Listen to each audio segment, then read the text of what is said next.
नमस्कार दोस्तों, आज मैं लेकर आई हूँ दीपक गर्ग द्वारा लिखित एक पारिवारिक कहानी।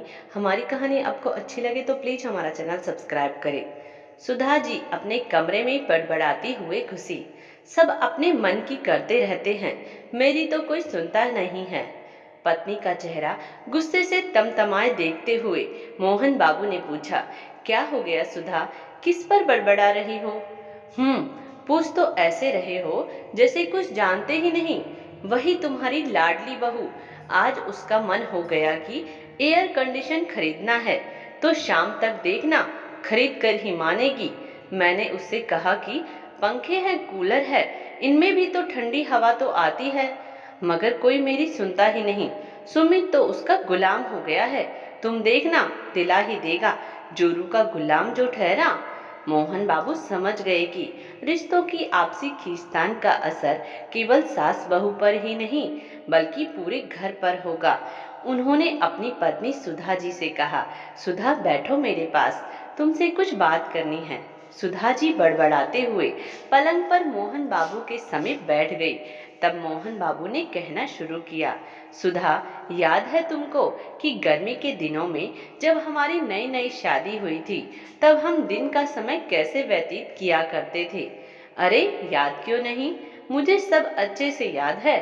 उस जमाने में कूलर वगैरह तो आते नहीं थे।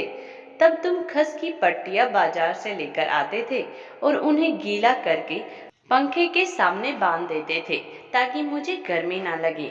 तुम कितना ख्याल रखते थे मेरा उस समय, जबकि माँ जी पीछे से चिल्लाती। ऐसा कहते कहते अचानक सुधा जी की नजर मोहन बाबू पर जा टिकी और वह सब समझ गई कि मोहन बाबू उन्हें समझाना क्या चाहते हैं।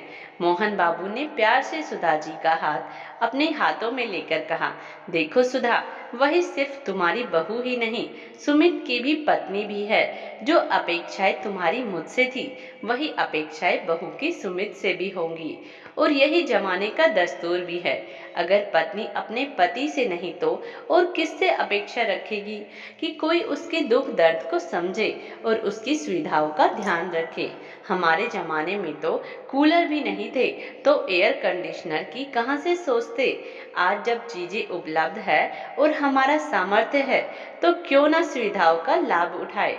और सुधा, हमारे दोनों बच्चे बहुत अच्छे हैं, वे हम दोनों के बारे में अच्छा ही सोचते हैं। फिर क्यों हम गलत धारणा बनाकर आपसी विश्वास को कमजोर करें। मैं अपने बेटे और बहू दोनों को अच्छी तरह जानता हूँ। तुम देखना, पहला एयर कंडीशनर वह हमारे कमरे में लगाएंगे, तब उनके खुद के कमरे के बारे में सोचेंगे। यह सत्ता परिवर्तन है सुधा। तुम बहू और बेटे के हाथ में जिम्मेदारी सौंप दो और चैन से रहो। जैसे एक वक्त माँ ने तुम पर भरोसा करते हुए सब कुछ तुम्हारी जिम्मेदारी पर छोड़ दिया था। हाँ, देखना वक्त वक्त पर वो मार्गदर्शन के लिए हमारी राय सलाह जरूर लेंगे। तुम बहू को बहू नहीं, बस बेटी जैसा फील कराओ, उसे बेटियों जैसा प्यार करो, उसकी बातों को समझने की कोशिश करो। यकीन मानो, वो तुम्हें कभी माँ से कम मान सम्मान देने से नहीं हिचकिचाएगी। तभी बाहर से आवाज आई, मम्मी पापा, देखिए तो आ गया एयर कंडीशनर। मोहन बाबू और सुधा जी बहू की आवाज से चौंके। एक इलेक्ट्रिशियन साथ था, दो दो एयर कंडीशनर लेके आए थे।